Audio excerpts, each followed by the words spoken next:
की जय हो। खुश रहो। कहो इधर कैसे आना हुआ? महाराज आपको अयोध्या में बुलाया है। तीनों माताएं तथा पिताजी कुशल हैं? हाँ महाराज, वैसे तो सब ठीक है, लेकिन आपको जल्दी बुलाया है। भ्राता रामचंद्र जी, माता सीता तथा लक्ष्मण सब कुशल तो हैं? सब कुशल है महाराज, लेकिन आपको जल्दी बुलाया है। मैं पूछता हूँ, घर में सब कुशल है? तो उत्तर देते हो जल्दी बुलाया है। हाँ महाराज, है तो दिया, आपको जल्दी बुलाया है। अरे तुम बातों के सीधे तरह उत्तर देते हो कि नहीं?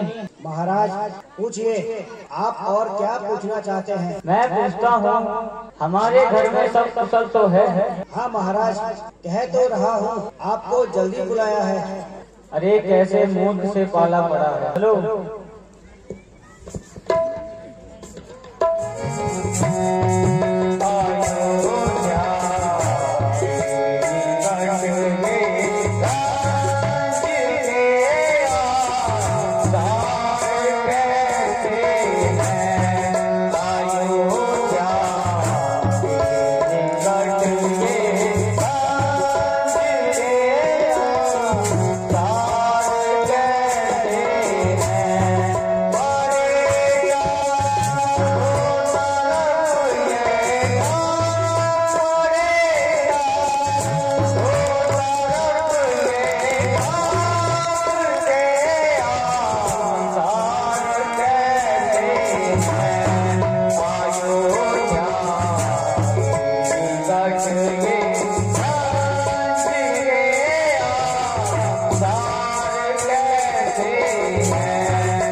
पिताजी के दर्शन अभी तक नहीं हुए। बेटा, रास्ते की थकान को दूर करके थोड़ा जलपान कर ले, धीरे धीरे सब मालूम हो जाएगा। नहीं माँ, मेरी थकावट तो पिताजी के दर्शन मात्र से ही दूर हो जाएगी। कहो पिताजी कहाँ हैं? हाँ मेरे लाल, कहती तो हूँ धीरे धीरे सब मालूम हो जाएगा। मैं कहता हूँ पिताजी कहाँ हैं, और आप कहती हो धीरे धीरे बता दूंगी। कहती तो हूँ थोड़ी देर आराम कर लो, फिर तब हाल बता दूंगी। क्या खाक बताओगी? आग लगे तुम्हारे इस धीरे धीरे को। जो भी बात जिसे पूछता हूँ वही अटपटा उत्तर देता है। वहाँ भी दूध भेजा तो उसने भी आपको जल्दी बुलाया है, इसके सिवाय कुछ नहीं कहा। जहाँ आपने धीरे धीरे की रट लगा रखी है। बेटा, तुम्हें व्यर्थ ही बाल हट चढ़ गया है। कह तो रही हूँ धीरे धीरे। बस माताजी, यह शब्द दोहराया तो मैं अपने प्राण ही त्याग दूंगा। शीघ्र बताइए पिताजी कहाँ हैं? बेटा, शोक है कि तुम्हारे पिताजी हम सबको छोड़कर, संस्था को छोड़कर चल बसे हैं। हाय हाय।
अंतिम समय पर आपके दर्शन न कर सका।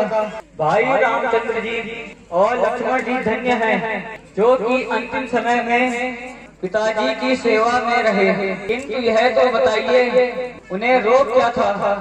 बेटा, ऐसे तो रोग उनको कुछ नहीं था, बस हाय राम हाय लक्ष्मण कहते कहते प्राण त्याग दिए। क्या कहा? भाई राम और लक्ष्मण जी पिताजी की सेवा में उपस्थित नहीं थे? हाँ बेटा, वह तो पहले ही वन चले गए थे पति के वियोग में। ऐसा अनर्थ है कि चारों पुत्रों में से अंतिम समय पर उनकी सेवा में कोई भी नहीं रहा। माता जी जरा स्पष्ट समझाइए, मुझे तो दुख इस बात का है, इतना अंधेर होने पर मुझे कुछ नहीं बताया गया।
अब मेरी बातों पर ध्यान दो। महाराज ने तुम्हें तो ननिहाल में भेज दिया और राम को राज्य देने का फैसला कर दिया और मुझे पूछा तक नहीं। अब तुम ही बताओ, भला यह मैं कैसे सहन कर सकती थी? भला हो बेचारी मंत्रा का जिसने की मुझे सचेत कर दिया। बस फिर मैंने दोनों वर राजा से प्राप्त कर दिए। एक वर्ष के लिए राज्य और दूसरे वर्ष राम को 14 वर्ष का वनवास दिया। अब तो तुम्हें शोक त्याग कर खुशियाँ मनानी चाहिए। देख, मैंने यह सब तेरी भलाई के लिए किया है। अब तुम राजकुमार ही नहीं बल्कि योद्धा भी आ जाओ।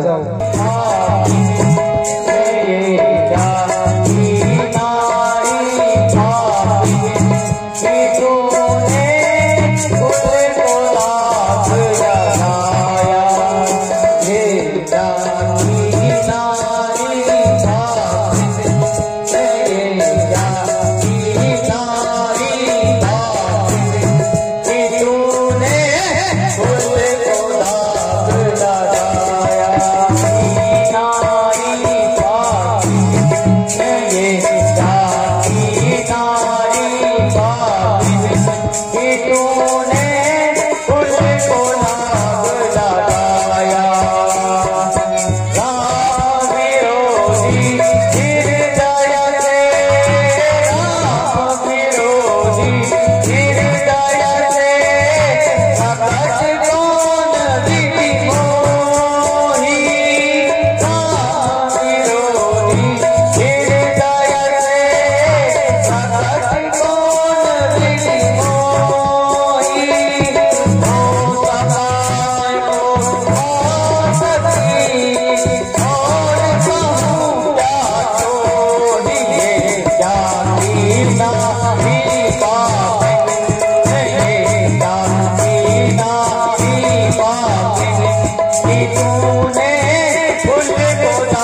सब आग तुमने ही लगाई है।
धर्मात्मा, सीता माता जैसी सतवती और लक्ष्मण जैसे सच्चे भक्त सेवक को जंगल की ठोकरें खाने को घर से निकाला। क्या तुझे जरा भी शर्म न आई बेरहम? अब तेरी भलाई इसी में है, तू मेरी आंखों के सामने से दूर हो जा।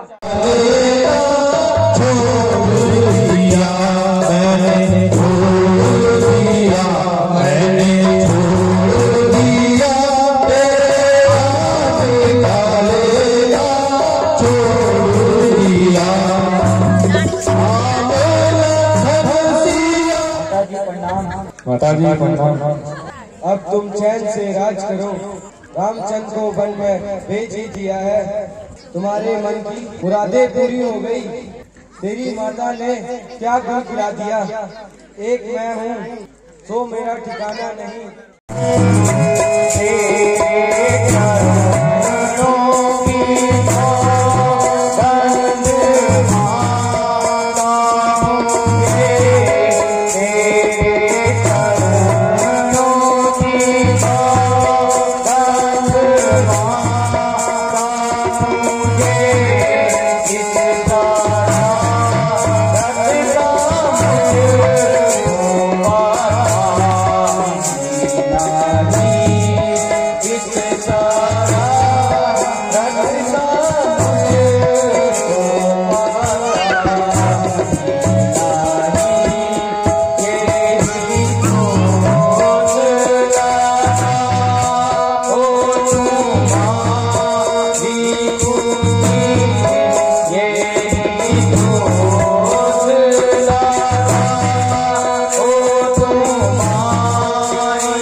बेटा, मैंने व्यर्थ ही कटु वचन कहकर तेरे कोमल हृदय को दुखाया है। माता जी, मुझे क्षमा कीजिए। अब तो जिंदगी की चाह भी समाप्त हो गई है। जब मेरे पिताजी ना रहे और ना भाई राम यहाँ है, तो फिर मैं भी यहाँ नहीं रहना चाहता।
तुम्हारे साथ चलेंगे। माता जी, आपके चलने से